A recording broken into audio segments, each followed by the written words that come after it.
Olá, bem-vindos a mais um Deep Dive. Hoje o nosso mergulho é na inteligência artificial e como ela está assim redesenhando a advocacia aqui no Brasil. E a gente vai usar como guia um artigo bem interessante do André Medeiros, lá da Advoco Brasil, que se chama PBIA e a Advocacia. A ideia é entender o impacto real do Plano Brasileiro de IA, sabe? Exato. É um tema quente, né? E esse artigo do André Medeiros chega num momento crucial. Parece um ponto de inflexão mesmo. O PBIA vem com essa promessa de 23 bilhões, a gente vê advogados correndo para adotar a tecnologia. Então a nossa missão aqui é tentar destrinchar o que isso significa na prática. Como é que a gente navega nesse cenário todo? Perfeito. E um ponto de partida importante que o artigo destaca é que o PBIA de 2024 não é só uma continuação da IBIA, a Estratégia Brasileira de IA de 2021. É um salto. A gente saiu de um documento mais de intenções, digamos assim, para um plano com orçamento definido, com estrutura. Quer dizer, a coisa ficou mais séria. Entendi. Então vamos direto ao ponto que o artigo levanta. A IA não é mais futurologia, né? Já está rodando em escritório, em tribunal, automatizando tarefas, analisando um volume de dados que, nossa, era impensável há pouco tempo atrás. Sem dúvida. E o artigo do André Medeiros detalha bem a adoção pelo próprio judiciário, o tal judiciário algorítmico. Tem exemplos como o Victor, lá no STF, que ajuda a analisar recurso, repercussão geral, o Atos, no STJ, agrupando os repetitivos, e a plataforma Sinapses, do CNJ, que funciona como um repositório colaborativo de modelos de IA para os tribunais usarem. Impressionante. E aí vem a virada de chave que o Medeiros aponta. A sua petição, bom, ela agora tem que agradar dois leitores, o juiz e o robô. Se você não otimiza para o algoritmo, talvez nem chegue na mesa do juiz da mesma forma.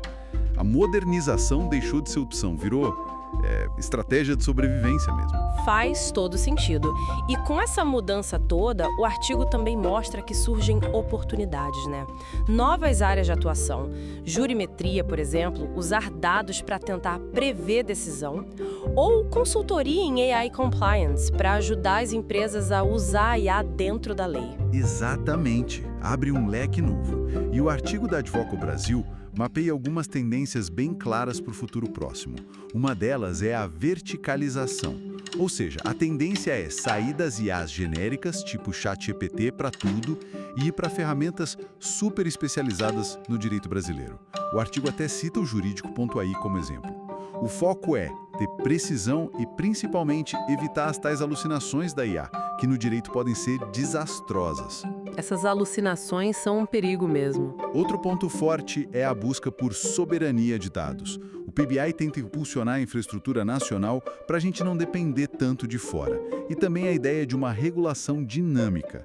Aí entram os sandboxes regulatórios, sabe? Ambientes de teste controlados. Ah, tipo um laboratório para testar as IAs antes de soltar no mercado? Isso. Permite inovar, mas com supervisão, com regras mais flexíveis no começo. É uma tentativa de equilibrar inovação e segurança.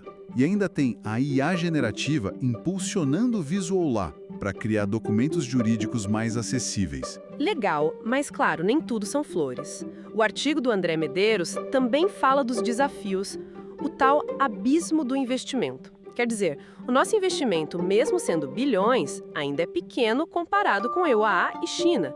Isso gera um risco de dependência, né? Gera sim, é um ponto crítico. E tem a insegurança jurídica em torno do marco legal da IA, o PL 2338 de 2023. Principalmente a questão da responsabilidade.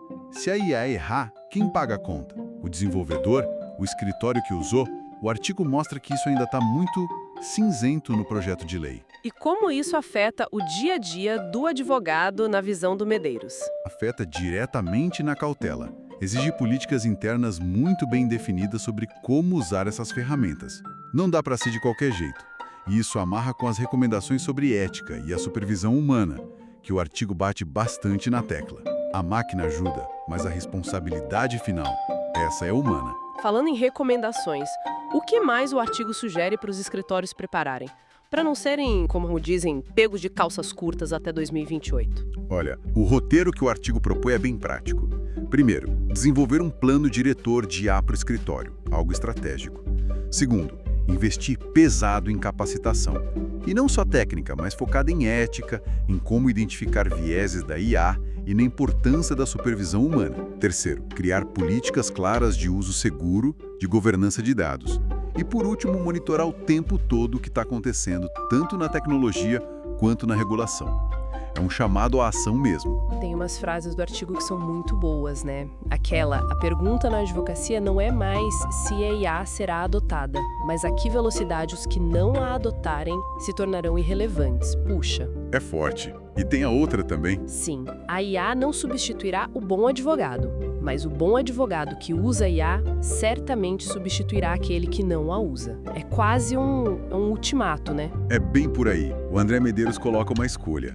Ou você participa da construção desse futuro, ou vai ser espectador. A conclusão é que a transformação é inevitável. A adaptação tem que ser proativa, tem que ser agora. E nesse mundo de petições lidas por algoritmos, como o artigo deixa claro, a ética, o olhar crítico humano, isso não é só um diferencial. Vira quase uma rede de segurança contra problemas legais sérios. Perfeito. Para a gente fechar então e deixar uma provocação no ar, inspirada aqui pela análise do André Medeiros, para além dessa busca por eficiência, por automação que a gente discutiu tanto, de que outras formas, talvez inesperadas, a inteligência artificial pode acabar mudando o próprio acesso à justiça no Brasil, ou até a nossa noção do que é justo. Fica aí a reflexão para o nosso ouvinte. Obrigada pela conversa. Eu que agradeço. Até a próxima.